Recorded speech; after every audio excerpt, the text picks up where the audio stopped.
Attack on the Constitution. Why Article 5, not the courts, must decide birthright citizenship.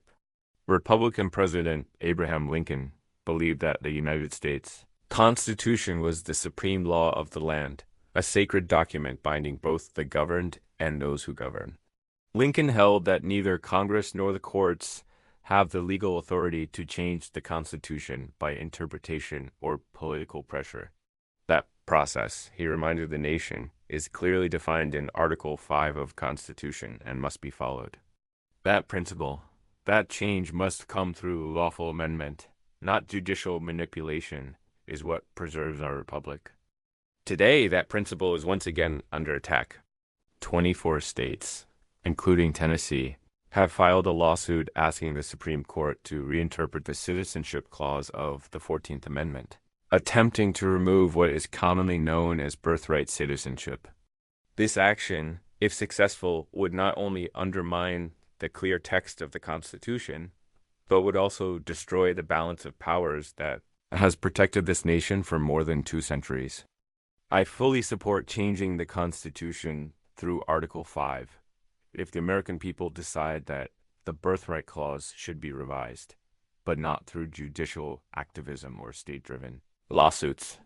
The Constitution must not be bent to political whims.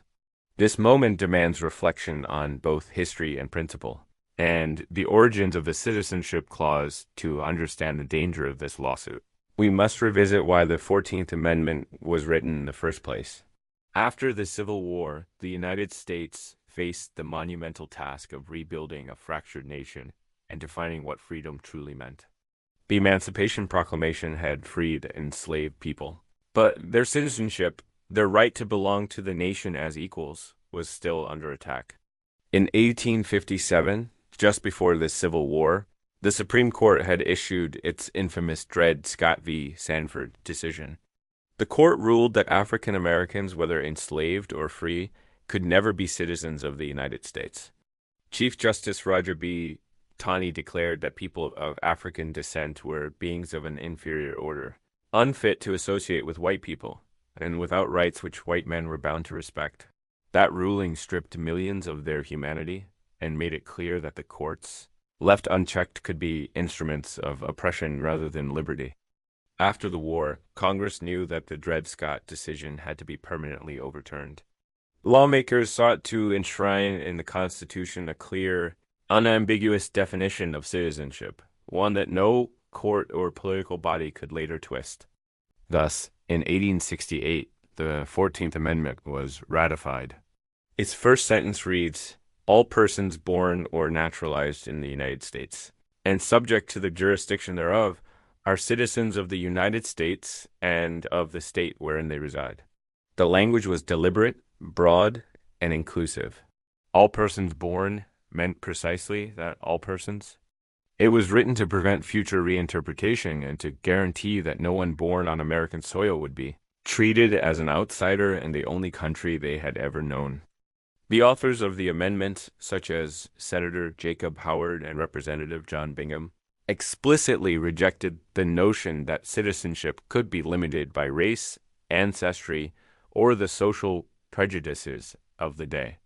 They sought to establish a universal principle of equality under law, one of the greatest moral triumphs in American constitutional history.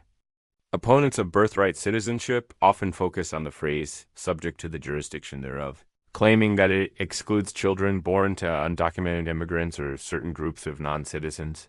But that argument ignores both the historical context and the judicial record.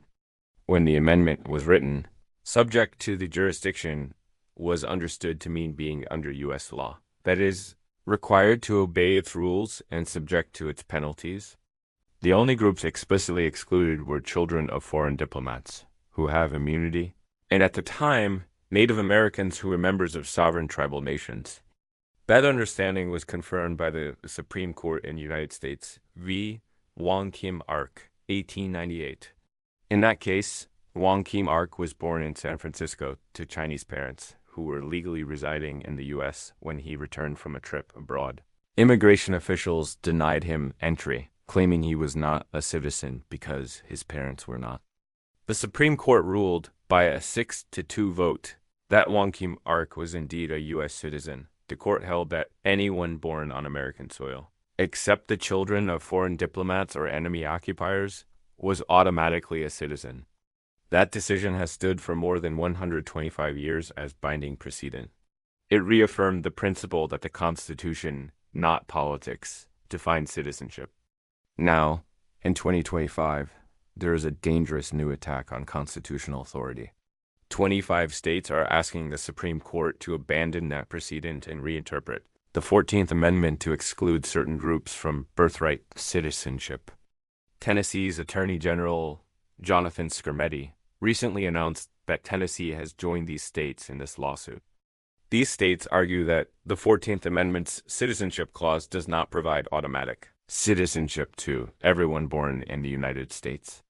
AG Skrmetti further contends that the idea of guaranteed citizenship doesn't square with the plain language of the 14th Amendment, or the way it was understood when it was adopted after the Civil War. But that reasoning is flawed on multiple levels. First, the plain language of the amendment clearly says all persons born in the United States are citizens. There are no qualifiers based on ancestry, race, or immigration status. All means all. Second, to rely on the opinions of government officials and legal analysts from the Reconstruction era, many of whom were former slave owners or openly hostile to equality, is to give weight to prejudice over principle. The framers of the 14th Amendment intentionally used simple, clear language to prevent precisely this kind of reinterpretation by future generations. Third, even if some modern Americans believe the policy of birthright citizenship should be revisited, Article 5 of the Constitution provides the lawful process for doing so. That article allows the Constitution to be amended by a 2/3 vote of both the House and Senate, followed by ratification by 3/4 of the states. That is the only legitimate way to alter the supreme law of the land. Any other method, especially a lawsuit seeking to have the Supreme Court reinterpret the text, is unconstitutional. The real issue, preserving the rule of law. This is not simply a debate about immigration or citizenship. It is a test of our nation's commitment to the rule of law. When states use the courts to achieve what they cannot achieve through Congress, they set a dangerous precedent. If the Supreme Court can erase or reinterpret one part of the Constitution to suit political goals, then no part of it is safe, not freedom of speech, not the right to bear arms, not the right to due process. Abraham Lincoln warned against this very danger in his first inaugural address in 1861. He said, "If the policy of the government upon vital questions affecting the whole people is to be irrevocably fixed by decisions of the Supreme Court, the people will have ceased to be their own rulers."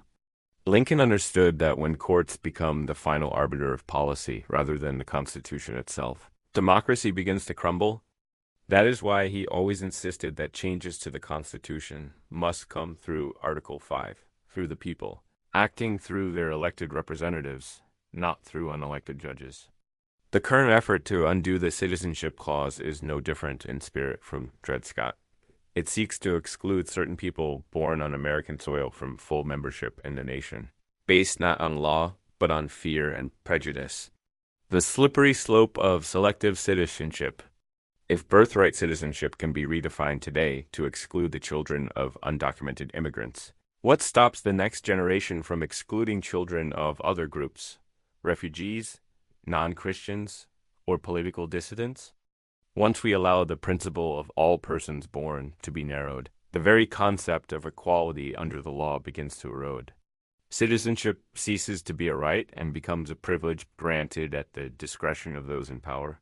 That is not the vision of the founders or the Reconstruction Congress. It is not the vision of Lincoln, who called for a new birth of freedom on this continent.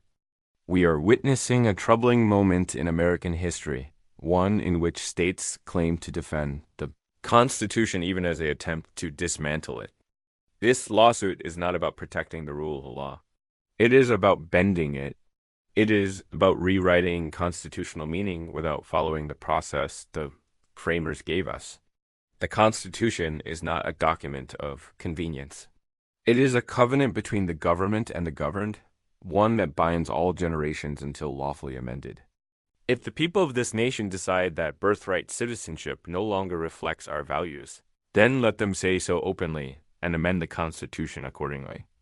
That is their right under Article 5, but to seek that change through judicial reinterpretation is an act of constitutional betrayal, perverts the plain language of the 14th Amendment, and erodes the very foundation of our republic.